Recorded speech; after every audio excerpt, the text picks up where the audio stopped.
Every hour on the hour, when we listen and gain our knowledge and power, we turn to the no bullshit hour.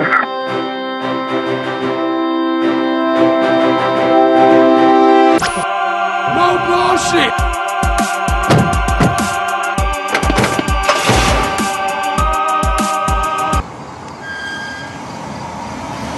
No bullshit.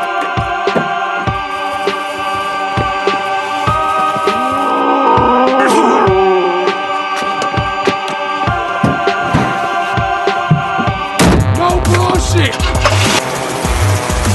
Oh my, let's just did breaking news. No more bullshit. No more bullshit. No bullshit.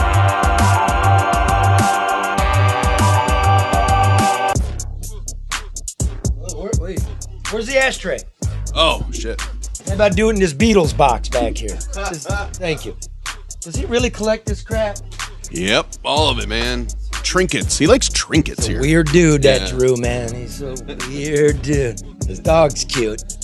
Welcome to the No Bullshit News Hour, ladies and gentlemen. Today, we have to do it. The economy. From your dollar to Wall Street to the housing market to municipal financing, crime, small business going out of business, all of it. We got to do it. That's the news. And as we go, I'm gonna go ahead. Give me the Luke Nowacki song from Maurice Davis. Oh, really? As always, this is brought to you by Luke Nowacki, right? At Pinnacle Wealth. Listen, everybody. I was with him for 5 hours yesterday, trying to figure out what's going on with gold, what's going on with the stock market, what's going on with inflation. You can't guess, and you can't overreact. Need a plan. You look, now more than ever. I'm hanging out with the guy for 5 hours. We're talking about the oil fields. Remember fracking? Yeah. Well, what's gas doing now? Great question. Okay, 340? Remember they capped those things? I think they're uncapping them, maybe. Highest in 7 years, gas prices. We're calling out west to people in the oil field trying to figure out what energy's doing. Biotech. Ugh. Come on, folks. Get some rational advice. Luke Nowacki at Pinnacle Wealth, 248-663-4748. Right? Get your strategy. One more time. Luke Nowacki, 248-663-4748. I use them. That's all I can tell you. And what the hell is going on with the housing market? Private equity. Blackstone. They're buying it up, snapping it up. Can you afford it? Is your house worth more? Can you refinance it? Bring your debt load down? Save a couple payments? Huh? I don't know. I need someone who knows. Rates are low. You're going to have to go to Hall Mortgage. David Hall Mortgage. Thank you for sponsoring us. We really appreciate it, David. Right? It's a great partner. Rates are still at historic lows. You heard the Fed is thinking of raising them. What you waiting for? Do it now. You waiting to pay more? Yeah. Now's the time, folks. DavidHallMortgage.com or call 248-308-5000. That's 248-308-5000. Make sure you tell them I sent you. You get treated better. You know, it's like inside baseball. This is where you do repartee, folks. Karen and Mark, this is where you say something clever. Something clever. Hi, Karen. I'll just throw it to Karen. I want to know where Charlie found gas for $3.40. I paid $3.80 the other day. Did you That's really? What I want to know. $3.80? Well, when you get premium. To my car. Yes. Well, $3.80. $3.80. And did you pay credit? I always use my debit card. I don't go inside of gas stations. Right. So I mean, credit's $3.90, right? That's $4 fucking. Oof. Well, I don't know if debit is any different. I don't know. I get out, get out and get in. I don't hang out. So, but I just know it wasn't $3.40. Wow. Okay, so here's what we're going to do. I hope this is going to work. We got a Wall Street titan. I went to college with him. His name's Jeff Radke. It took you 4 minutes to read his bio to me, man. That guy's done a lot. The guy's, he's the freaking global guy. Yeah. I studied economics. What are you doing hanging out with him? We used to be football cheerleaders together. He's a great dude. Great. And over the course of the years, when I'm trying to figure out big picture, I call him to educate me. So He's one of my friends and one of my sources, and you're all entitled to it. I hope it works because he's just so in there. It's difficult sometimes, but I'll jump in. But before we get to him, little nursing home update, because you know me. I'm not quitting. I'm not a Democrat. I'm not a Republican. I want the answers. I'm not a bozo guy in the media. I'm going till we get the answers. Here it is. It was 2 days ago. The New York Bar Association Task Force. Hardly a partisan outfit. Sure. Mm-hmm. What they find? That the Cuomo nursing home order to commingle, right? Put hot patients back in the nursing homes did cause more deaths and should have been reversed sooner. Now, he only had it in place 6-7 weeks. And then switched. Our government, in a way, we still have it, but ours wasn't until October where they even addressed it. Okay? So it's important. So what do they find? That the Department of Health's unreasonable mandate led to the deaths. That it was commonly read, this decree from Cuomo's health department, it was commonly read as overriding, right, the regulations of nursing home facilities, right, in terms of their safety protocols. Like, that's going to be overridden. You have to take them. You're mandated to take them, whether you can or not. Yeah. Okay. Right? Cuomo's out there saying, I mandated. Yeah, but it was commonly assumed you just take them. And that's, in fact, what happened. The report also says it was unreasonable to leave the directive in place so long before he reversed it. In addition, the report notes that when the controversy over the directive erupted, Cuomo and his people ordered the nursing homes to secure a 60-day supply of personal protection equipment, which didn't exist, and it was too expensive for them. So they're cutting corners. It was a stupid directive. So they're verifying what I think most people thought. It's nice to have that report, though, huh? Yeah. Again, like, everything's political. Yeah. But what about we, the people, and our elders? Okay. At the same time, here's news from what we're doing in our corner. The House Oversight Committee, run by Republicans, of course, has called, here's the official letter, the Auditor General of the state of Michigan for a comprehensive review of nursing home deaths. Now, it's only a number. Mm-hmm. They want to know the true numbers, not about infection protocols and PPE. They want to know, they want to see the death certificates. They want the vital records reports from the long-term care facilities. They want them to be matched, the death certificates to the numbers being reported. They want a number of all long-term care facilities. Remember, the small foster care homes, weren't even 13 and under. Yeah, weren't even required to report. So there you go. You're welcome. Maybe we'll get that answer. But that almost seems like it's done in lieu of an investigation. Nice one. Yeah, I'm serious. Where's our investigation? That's kind of what I'm getting at, but it sounds like they're doing it that way in drips and drabs, however they can, because our Attorney General just doesn't seem to have the will to. And remember, the New York State Attorney General began the investigation on the numbers and the conditions in the nursing home. Ours, for some reason, has no time or inclination to do the same, which we deserve since we did exactly what New York did for a longer period of time. But what is our Attorney General doing? Yeah, I'd love to know. I'd love to know. My friends at the Michigan Mackinac Center for Public Policy, my lawyers, FOIA'd some emails in regard to, the woman from Holland who defied state lockdown orders, kept her restaurant open. There's a lot of rallies outside her restaurant. Yeah, and then they went and arrested her. Well, here's what's going on. Attorney General Dana Nessel wanted the lockdown-defying restaurant owner arrested before she was scheduled to go on Fox TV, Tucker Carlson. So they got wind she's going to go out there, right, and tell her story, and Nessel wants her arrested. Let me quote.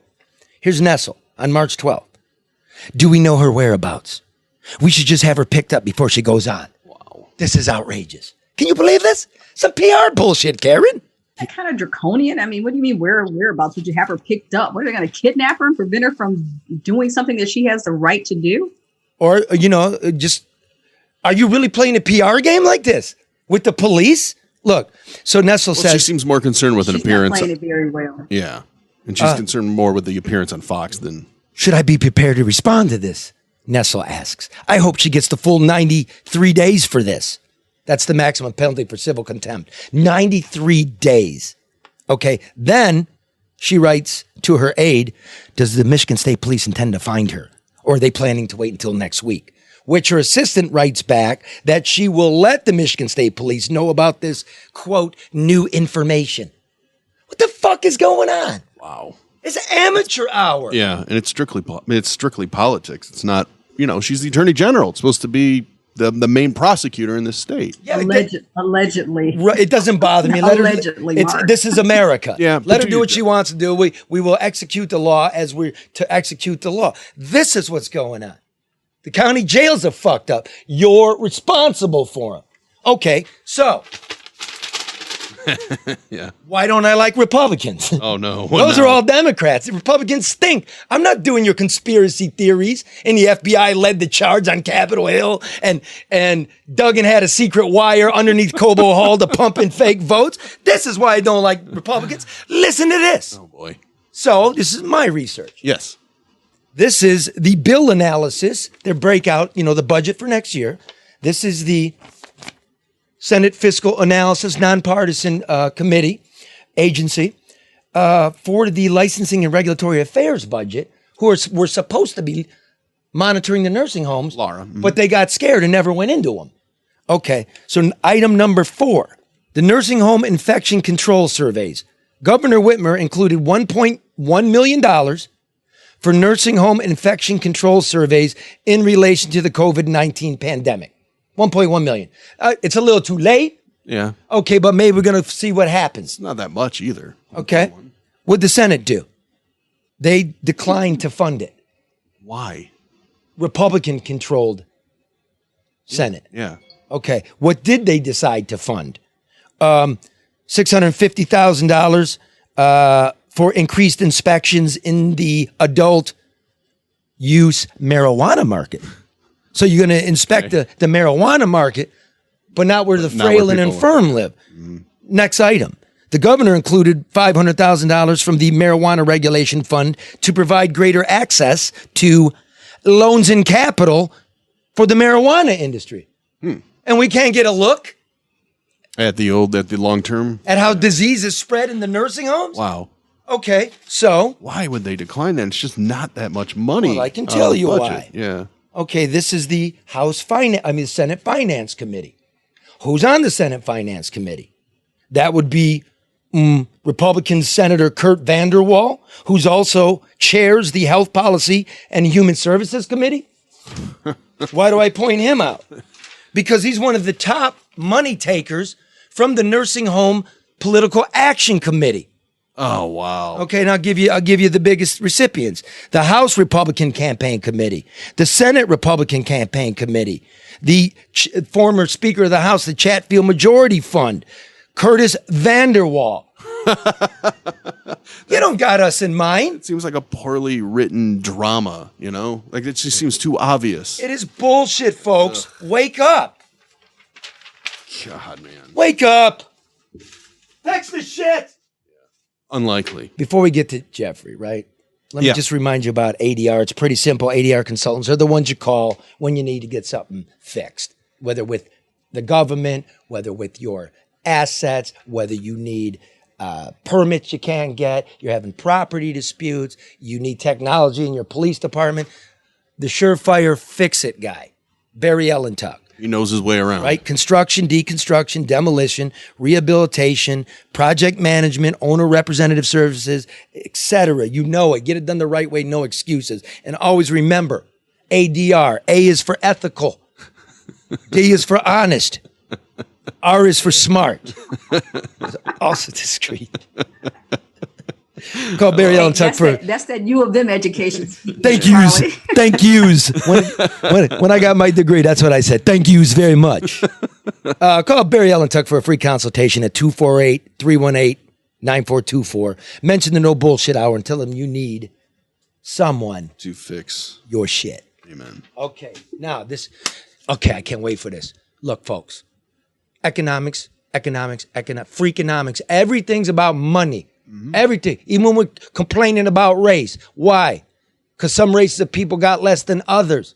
It's always about money. It's everything. The color is green. Now, today, inflation is through the roof. Unemployment is high. But the governor of Michigan is going to give unemployment dollars to people who take a job as a reward for actually fucking working. Right? Yeah, she's not going to turn away free federal money, but, people need to get back to work. The federal deficit. Yeah. They're spending like there's no tomorrow. They're printing money at a rate where you're wondering if there's going to be a tomorrow. The value of the dollar's falling. The price of gold's falling. The price of bonds is falling. Purchasing power is falling. What the hell's going on? I got your answer. Here to talk about it. Huh? The sky is falling. Well, it's a time. Don't run and hide. Be brave. Be adults. Luke Nowacki tells you, get a strategy. I hope my friend Jeff Radke is going to give you some kind of insight. Now, in regular people language, he's my old football cheerleading pal, right? Who in his very successful career has headed up the futures, the options, and the equity desks for some of the world's largest bank. Brother, welcome in. You there, Jeffrey? Unmute it, bro. Hey, thank you. Yeah. All right, Jeffrey, my brother, inflation, what's up? Is it short term? Is it long term? The feds are talking about an interest rate hike. What's that mean? Why is inflation at 5%? Thanks for having me. Good to see you after 34 years of knowing you. It's pretty simple. I mean, the pandemic shut down the economy. The government stepped in to try and help provide liquidity via a mechanism called QE, where they issue reserves. They give that money to the central bank. The central bank buys treasuries, which gives money to the banks to go out and give loans. And when you do that, in 2020, the money supply was increased by about $5 trillion, which is massive. I think we're now up to like $20 trillion of money supply, and that creates inflation. And it also drives down interest rates and makes stuff look cheap. Quantitative easing. Let's explain what this is, right? Tell me if this is right. The United States Treasury issues bonds. We need a loan. Give me your money, right? Who wants to buy that? There's not even a market for that. So the Federal Reserve takes the Treasury's bonds, right? They end up buying them. Is that correct? Yes, from primary dealers. Okay. Banks. So where does the Federal Reserve get money to buy them? They just create the reserves. So what they do is, since the Fed is in charge of money, it just says it has more money. It adds zeros to its own account. Is that correct? Yeah, with the full faith of being able to tax people as the U.S. government. So did you hear that? Yeah. The federal government can't collect enough revenue to actually buy the things it uses and pay people. It's got to borrow. Nobody wants to borrow this in enough volume that the Fed, which is the bank for the Treasury, is just creating money. This would be illegal if I did it, right? It would be like me taking my bank statement. I want to go buy a house. It says $1,000. I write a couple zeros on it, and I've got $100,000. Is that about right, Jeffrey? You got it. It's a simple math. And that money gets put to work in the economy. And based on people coming back from the pandemic and the demand, on top of all that stimulus, you have things like used cars selling for 20% more than normal. You have your house going up by 20%. You have, steak at the grocery store costing 20% more than it did 6 months ago. Gasoline, I don't know, it's like over $4 here on the East Coast. So are those all connected, or are those just different sectors because the pandemic affected them differently? Say, particularly with cars, the shortage of chips, or is every sector going up? It's pretty consistent, the inflation across the board. The numbers that are quoted in the press are X food and X auto. So you definitely know the car market's affected by the chip shortage. And it's causing problems for Hertz. It's causing problems for anybody who wants to buy a new car. And it's driven up the price on the used car market. So this is twofold. We have the Fed's waiting around to raise interest rates to see if the hiccup, hopefully, in inflation is only because pent-up demand and the bottleneck and nobody was working and we're caught behind. But there's also the long-term look at it, which is you've got one barrel full of money and you just printed another barrel full of money, and now you've got 2 barrels of money. So each dollar that's in there is now worth half of what it used to be. This is what the uncertainty is. Is that right, dude? If the economy, as far as I can tell, the economy is booming. So is that extra stimulus really needed in the economy? Are we over pushing the economy? Employment, there's arguments that the unemployment is because of people not wanting to go back to work because of the unemployment, extra federal $300 a week. Used to be 600 or whatever it was a year ago. I don't know. Every industry seems to be affected by lack of workers, whether it be landscapers, bars, restaurants, the dentist's office. It's just everywhere you go, there's a help wanted sign. I don't think people have a clear answer as to why that's happening, other than you do point to the fact that there's, until September, that unemployment, extra unemployment check. What about all the inconsistencies, the fact that school isn't, was out for a while, parents didn't have childcare. I mean, everything kind of got refocused a little bit away from work and maybe even survival. Could that have a role in the fact that people don't want to go back to work or aren't so quick to go back to work as well? I think, there's 2 big factors that come out of the pandemic, and one is the acceptance of technology and the acceleration of the acceptance of technology, just like us doing a Zoom call. Except for here. We wouldn't have done that a year. And you go to the dentist or a doctor, things like teledoc, telemedicine has taken over, and that might remove one of the jobs that was a receptionist at that office, or a doctor would shut down one of their multiple offices. But you're right. There's also lifestyle changes. People sat back for a year and said, do I really want to commute 2 hours to my job? Do I really want to work 9 to 5 inside of a building?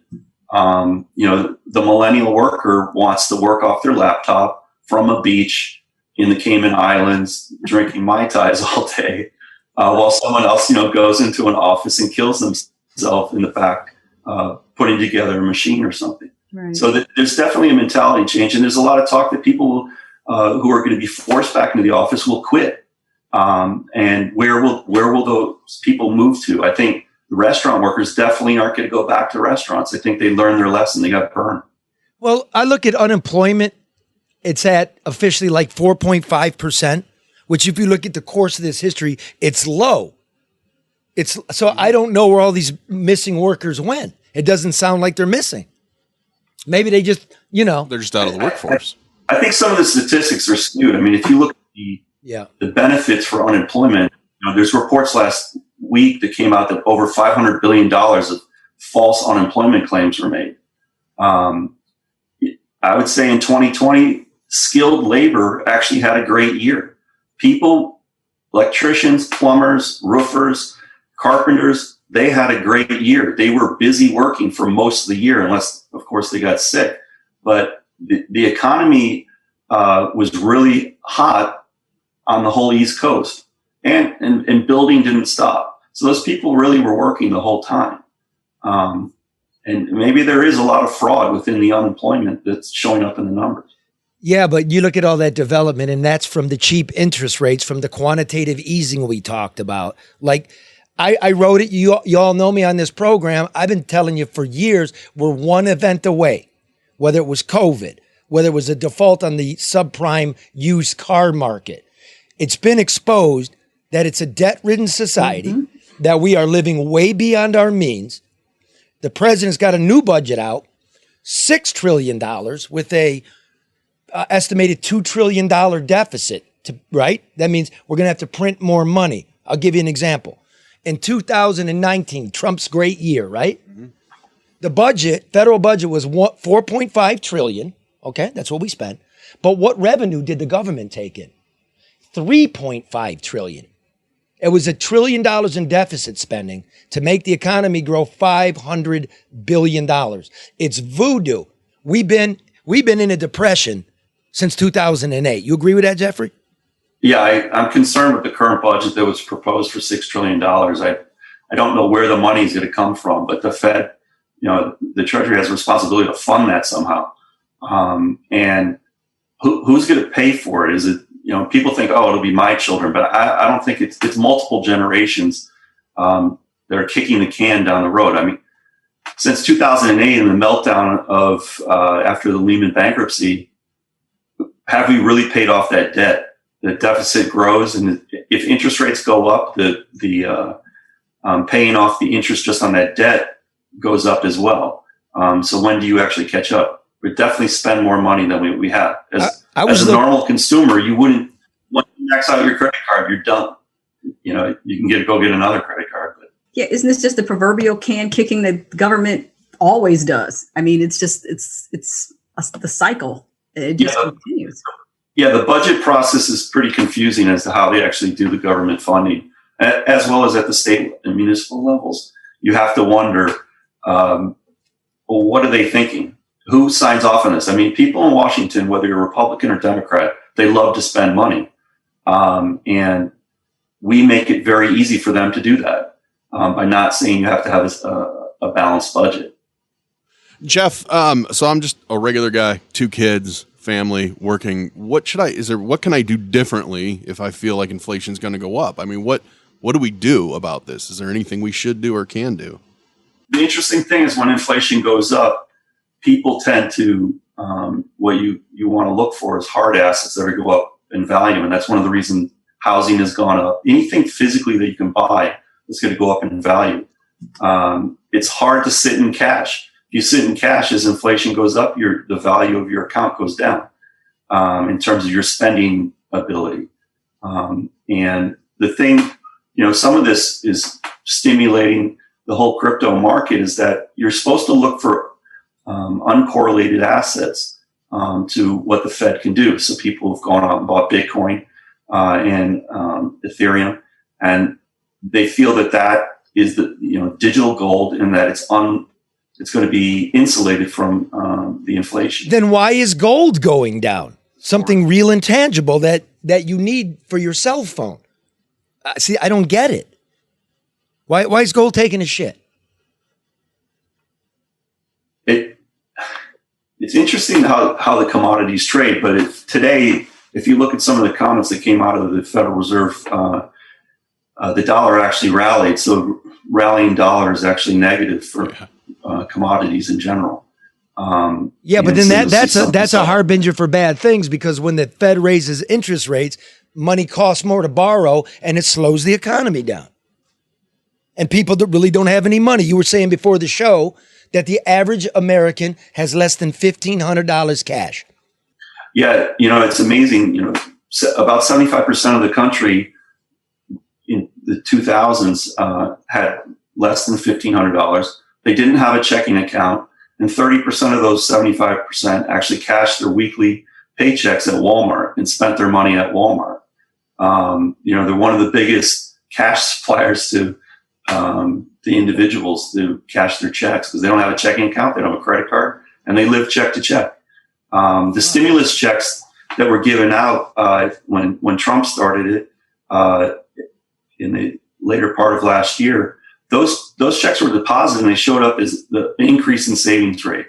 And you might see again another blip because people are going to receive child credit stimulus sometime in July, I assume, is what they're talking about. Yep. So you could see, the child credit being $3,600 given. And that's kind of like an introduction to universal income programs that you see in Europe and being popular there. I think you're to see a movement towards that in the United States as well. Yeah, but we just don't have the money. So I want to get to the housing market real quick, and then this will be the last subject, except one more special one to both of our hearts and genitals. But the price of housing's going up, not only because you need a hard asset, not only because the hipster wants to work in his home office, but private equity is getting in. They're seeing hard assets like Blackstone. 25% of all home sales are from these private equity groups that you're so familiar with. Are we destined to become a group, a nation of serfs who are always is the American dream dead of like owning a home and growing your assets and retiring off of it? No, you got to, the American dream, whether, we can look at how negative people can, I'm pretty conservative in the way I look, and I don't see that. I think the investment in single housing could actually stabilize that marketplace for a lot of people. The corporations that are doing those investments can actually maintain those properties. I really don't see, there's a certain component of the general population that probably shouldn't own a house. We learned that lesson in 2007 and 2008. People were sold stuff that they couldn't afford. They couldn't afford actually the monthly payment. They couldn't afford to upkeep it. So there's actually some benefits to actually renting that people don't always point out. Is one, you become a mobile workforce. Once you rent, you can actually move. If some of these jobs come back from China and they actually manufacturing is brought back to the United States or North America, if that happens, I'm living in Connecticut and I want to go take a job in Kentucky. Well, I got to sell my house. There's slippage there. It could take me 6 months to a year to sell my house, and then I have to go buy a house in Kentucky. That is all friction for the economy and for employment. So when you rent a house or you rent an apartment or a condo, you actually have some flexibility in where you live in the United States as to where you can move. You don't have the carry cost. That's Wall Street talking, man. You guys got together with the guys you bought in Washington. You changed the laws. You blame it on us for hustling. And none of you guys lost anything. You guys made buku. Whose fault is it? My brothers? Or you guys? We can point the finger at many people. Let's do Believe me, I did not benefit from a Lehman bankruptcy at all. Think about it. If you don't read the actual mortgage contract and just someone says sell it or sign it, the salesperson's obviously making a commission. The bank is actually making spread. They sell that to a wholesaler who then wraps up the mortgage into a product and then sells it back again to somebody. But the reality is, do we have any sense of living beyond our means? I have 2 daughters in college. I look at their dorm rooms. They're like beautiful, brand new, everything. Then they want to live in an apartment. They're all living beyond their means. When we went to Michigan, we lived in a crappy dorm with 1950s vintage bunk beds. But these kids in college today want to have their house furnished by Restoration Hardware, and they're living way beyond their means. They want their first house to be, everything brand new. But they're not living beyond your means, Jeff. That's the difference. They're living beyond theirs, but not yours as their parents. Oh, they expect us to pay the check though, month. And you are. I'm trying to explain to my daughter what a hedge fund is and like who's buying up the houses. And I told her that house is ours, sugar baby. I don't know what it is for your generation. So respect it, keep an eye on it, and learn how to maintain it, because I just got this feeling that we're not in a cycle, brother. We're in an epic. If you look at that, if you have a concern that someone's buying up housing and you already own a house, that should be helpful to you, as there's actually demand for those houses. Yeah, but it's not helpful for my daughter because they're overpriced. Let's just live with you forever. Ah, man. All right, look. 1980, they said the same stuff. 2000, they said the same. Yeah, but we're like the ratio of deficit spending to GDP in this country is a little bit higher than it was in the Great Depression, and only surpassed during World War II when we had to borrow to make tanks. That's the difference. And this is peacetime. I don't know, man. I don't know. That's a scary statistic that, we issued more debt for the pandemic than we did for World War II. Is kind of scary. We definitely overextended the stimulus. Okay, speaking past what was actually needed. Speaking of stimulus, I know this is a sore subject, but you and I both were in the Michigan Athletic Department in the 80s. Karen's covering her ears. I want to cover my eyes. Did you ever go see Dr. Robert Anderson, a.k.a. Goldfinger? Yes, multiple times, actually, for annual physicals and a couple other times with injuries. Did you say anal? We were sent to go see Dr. Was that ankle injuries or anal injuries? Annual. Oh. So anything ever happened to you?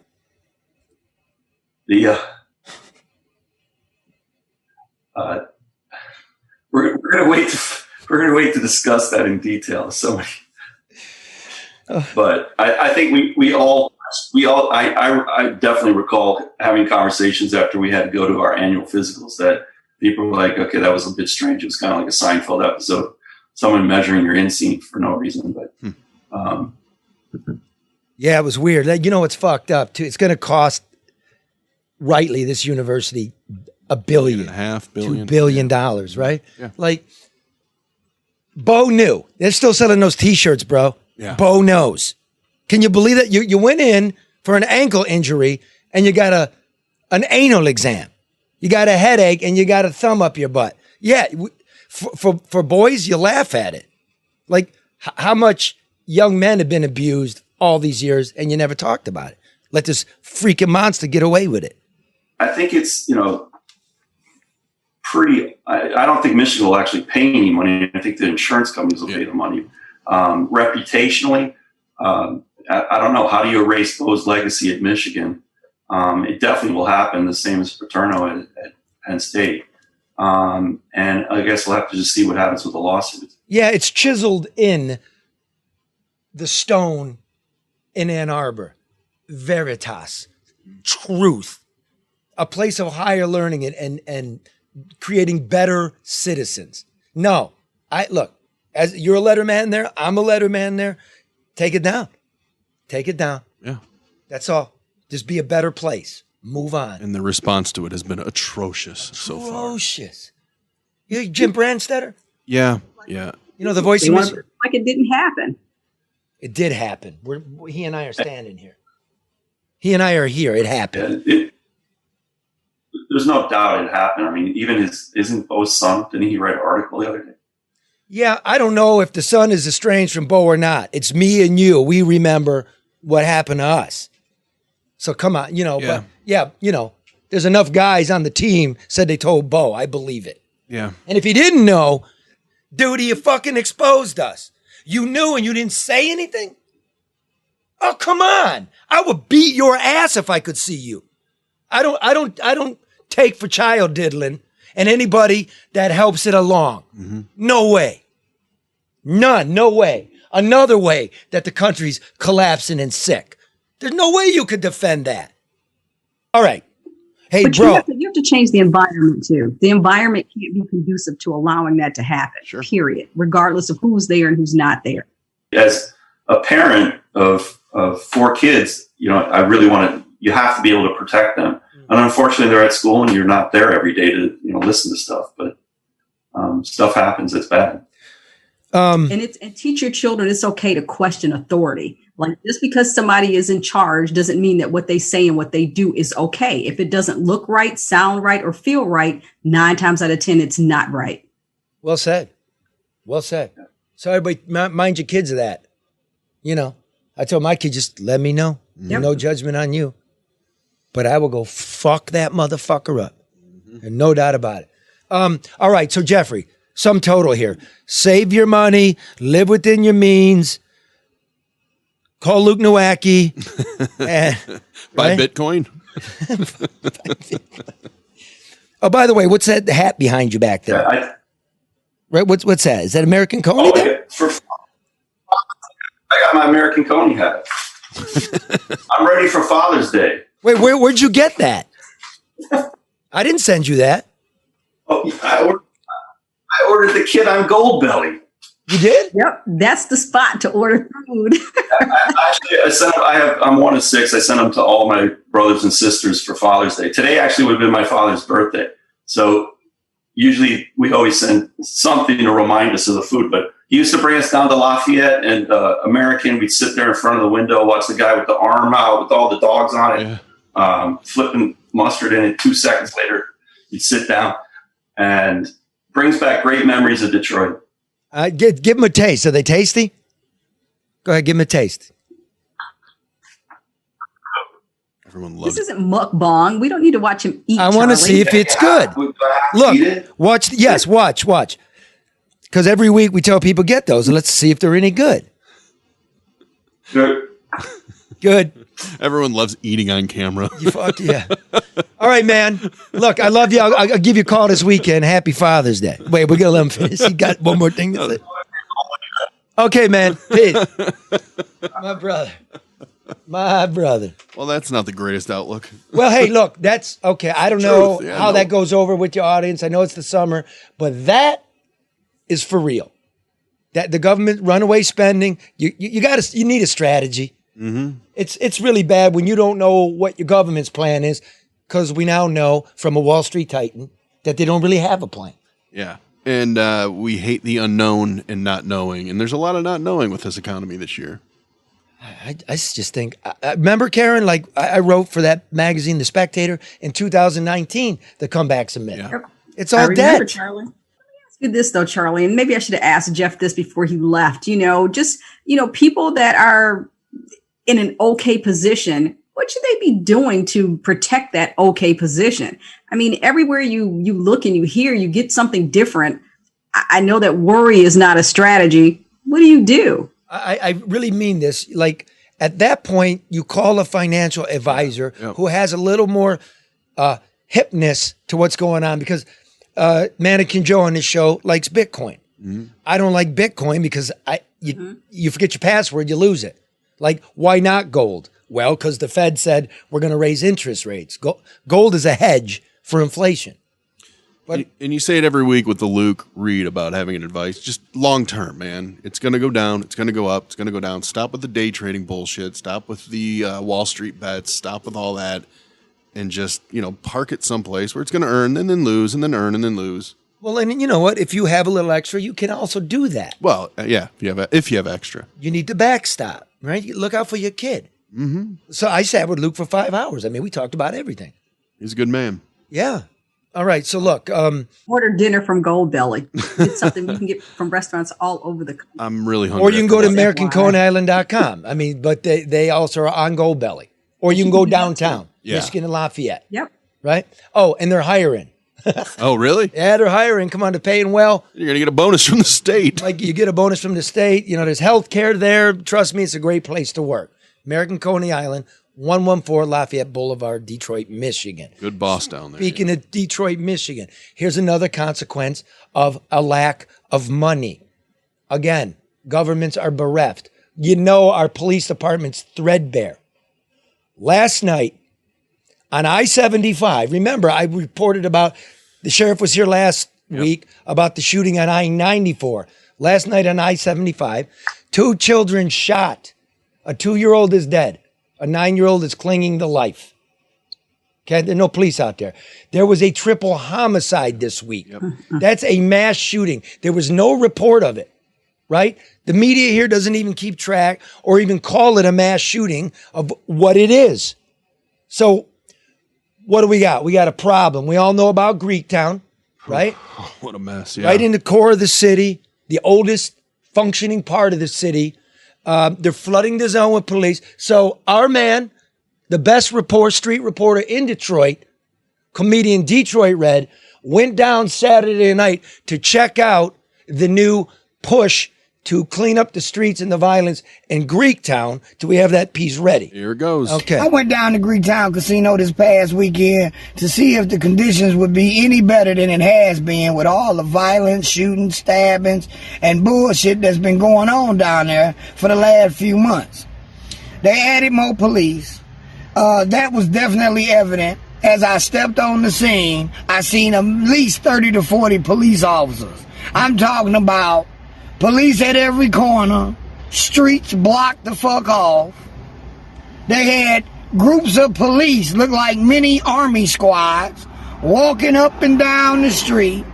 It's so goddamn bad, they even called in police on goddamn horseback.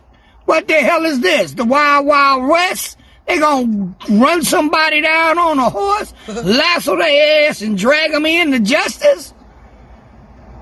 This is some bullshit. On top of all the police they even had 2 anti-violent community groups down there to help the police out. They had 10 to 15 members from Detroit's 300. How many members do you have out tonight to help out? Well, we started off, I think, tonight with 15, but some of them left to go home.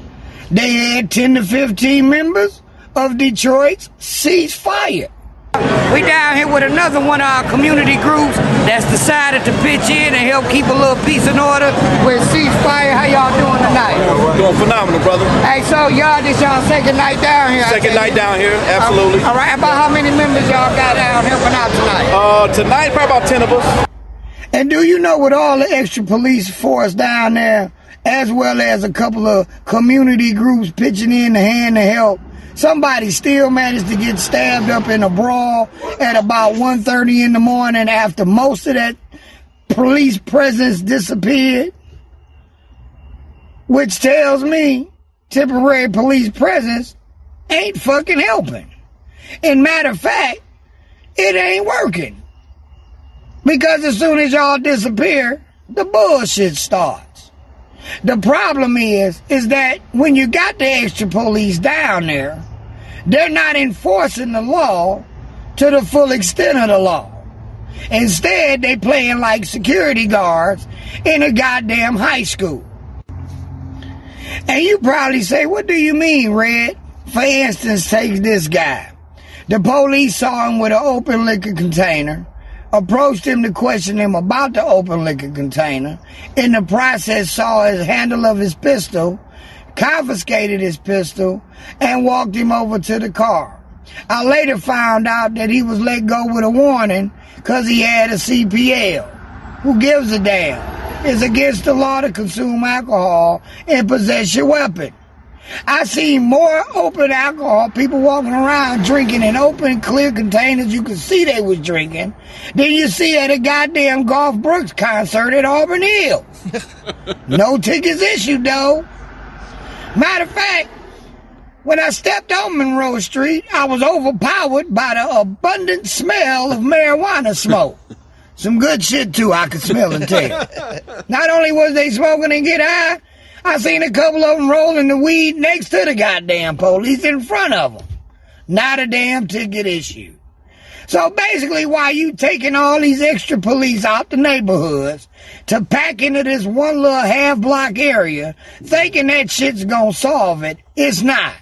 All you done is take a already stressed police force, concentrated it into an area while the rest of us tax-paying citizens have to wait, hope, and pray to get adequate police service.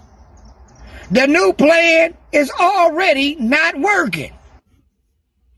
And on that note, this your boy comedian Detroit Red, hoping they fix the shit.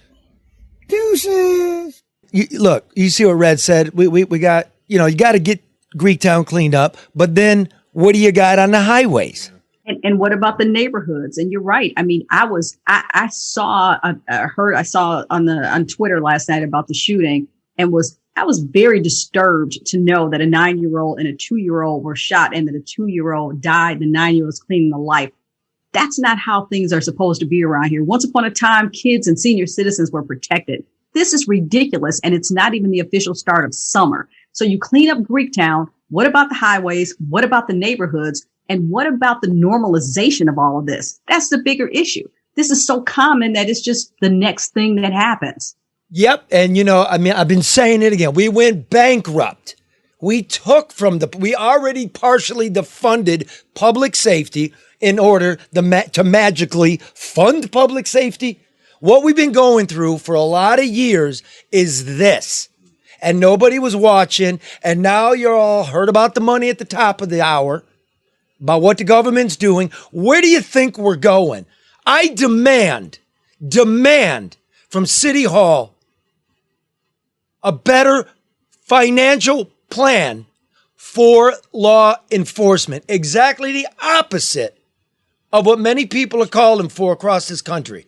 Because that's a 2-year-old. That's a 9-year-old. And I know maybe daddy got in some trouble in the neighborhood and they chased him. But you're driving by. It could be your baby. This is unfathomable. Fuck your skyscraper and fuck your hockey arena where you don't pay anything. We need it for we the people. And hey, Detroit, nothing but love. Chicago, nothing but love. LA, nothing but love. Philly, nothing but love. It's all around the country, man. We got our priorities fucked up. Yeah. End of story. But Charlie, we've got federal dollars. And there's a question about where those dollars go. And when I saw what was initially recommended before we're going to do the dog and pony, let's ask the citizens or the residents what they want, that there was $50 million allocated for public safety, a new fire truck, and that. What about making sure that our officers are armed, equipped, trained? What about expanding? You know, I thought it was awfully, I don't even know the right word for it, that when they had the melee in Greektown, that the officers are fighting with residents. There's like an all-out and out fight. That would never happen in any other city. So that's a good thing because nobody was shot, nobody was tased. But what are we doing? And how is it that we have extra money and you've got to give second thoughts as to whether or not you should return the money, the pensions, and invest in our law enforcement and our first responders? Why is that not a foremost thought? I have no idea. Look, you got a budget for squad cars. You got a budget for fire trucks. You take that stimulus money, buy that, take the budgeted money for the equipment and put it into overtime, put it into training. Put it into the people. The budget, the pension, we got a $200 million a year payment coming. Put it back into their health care coverage. Put it back into the things that were taken away. You're not allowed to do that. They were never part of the grand bargain, Charlie. Just we don't have enough. We never did. And we've been bullshitting. And this is what we get. And look, again, I don't want to be an I told you so, but I try in this community. Sometimes it's lonely. I told you this was going on. The nursing homes. This is nasty, man. I need better representation. Don't vote for the party. Vote for what the person's saying and hold them to it. Agreed. Now, having said it. Yeah. We got Red down in Highland Park, which is wholly situated within Detroit. So within the heart of Detroit is Highland Park. Within Highland Park, the heart of Highland Park is Red Hot's Coney Island, celebrating 100 years next week. And then next month, they're closing the doors for good. Wow. What's up, Red? What's up? It's good to talk to y'all. Yeah, I'm down here at Red Hot's in Highland Park. And let me tell you something. This place has been humming and busy and packed since I walked in the door. At one point, they were telling people 40-minute wait time. Every seat was taken. That's because everybody wants to say goodbye. Can you get Richard to come down, or is he busy? They still busy. Carol and Richard is running around here like better than young folks that I done seen working in a restaurant, and they handling this business. You wrote a really good piece on this for Deadline, and it's kind of heartbreaking because he says he can't get any help down there. Is that the big reason? Is it they're old? I mean, the big reason is they're old, and you know the work ethic. He can't find a partner, and they've never been closed. Not through 2 race riots, not through 2 world wars, not through Vietnam. COVID closed them, and it just became obvious to him. You know what I mean? It's not that sometimes it's time. COVID didn't kill him, but it made things obvious. You know. Richard looked like my granddaddy that will give me a whooping if I get in his way. So I'm going to let y'all see him. Just tell him you're giving him a shout out. Then I'm going to get out this man's way. Okay, he ain't playing. He's been flipping dogs since I walked in the door. Okay. I love that Red feels like he's in trouble or something. Richard, we know you're busy. Charlie just wanted to say hi to you right quick. Charlie, I'm sorry, man. I didn't get to you. That's all right, brother. Next time, I apologize. People are coming in like crazy because of you, maybe. Stack the loot. Hey, listen, when's the party, Richard? All right, thank you very much. Ask him when the party is. He said, when's the party? The 26th of this month. Saturday, 11 to 4. 11 to 4. Did you get that? $10, all the conies, chips, and popcorn and meat. You can't get no chips because nobody wants to work at the potato chip plant. Did you know that? Better Made can't. They can't get employees either? They can't get employees. Yeah. Hey, wait, hey, listen. Turn it to the patrons. Turn the camera there. It's like it's just now getting. Yo, hey, Highland Park. What up, Joe? Highland Park. What up, Highland Park? Love you, Highland Park. Keep on rolling. These guys, they enjoying their conies. That's great. All right. Thanks, Red. All right, boys. All right, Red, thank you for that. Michigan institution. Yeah. 100 years. Wow. Calling it quits. Like Carol said, her feet hurt.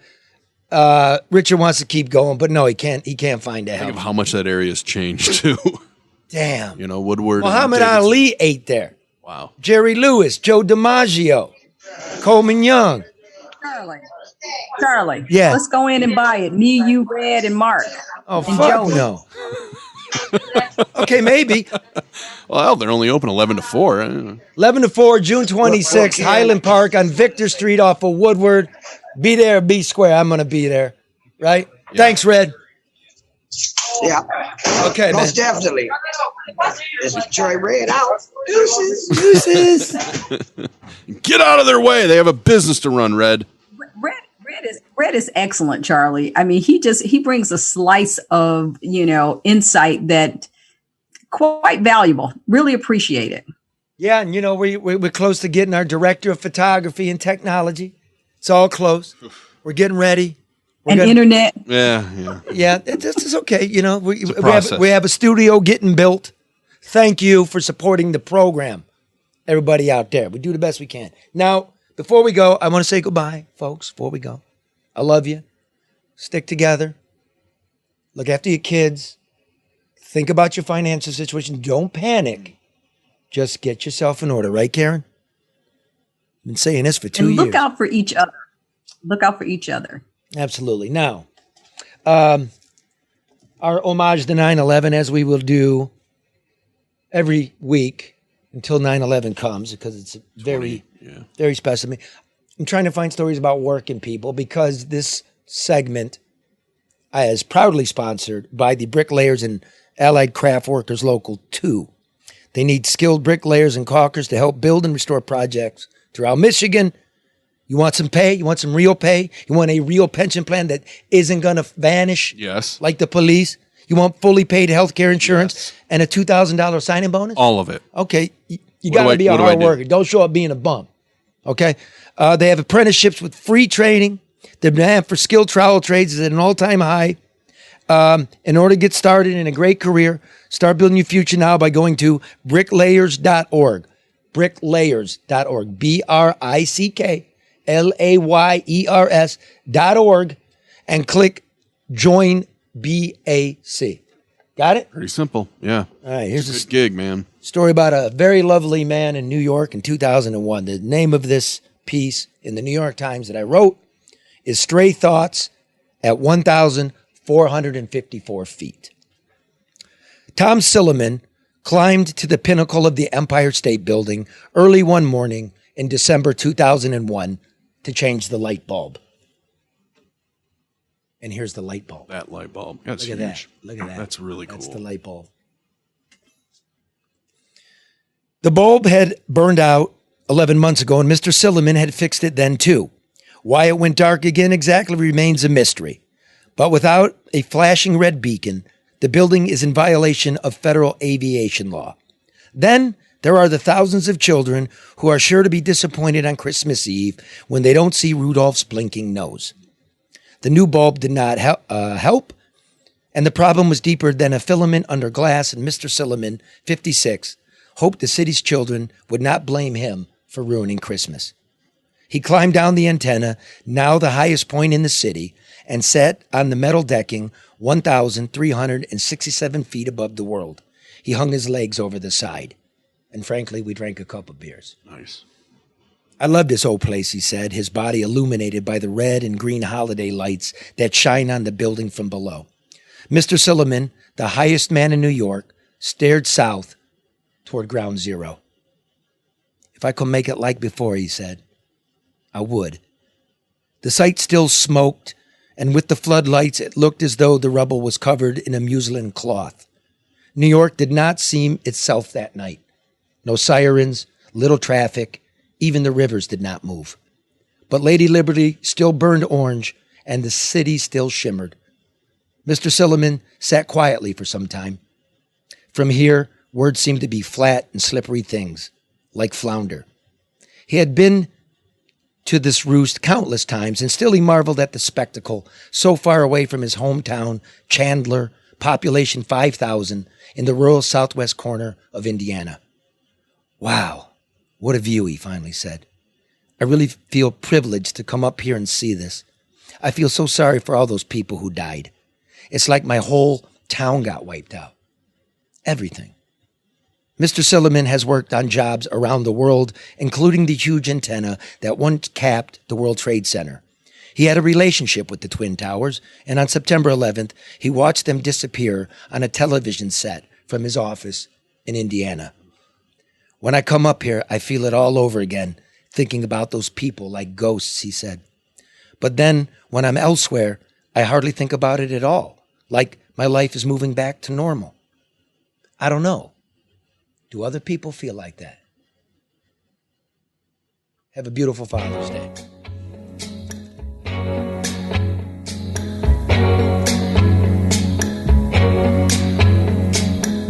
They say the neon lights are bright on Broadway. They say there's always magic in the air on Broadway.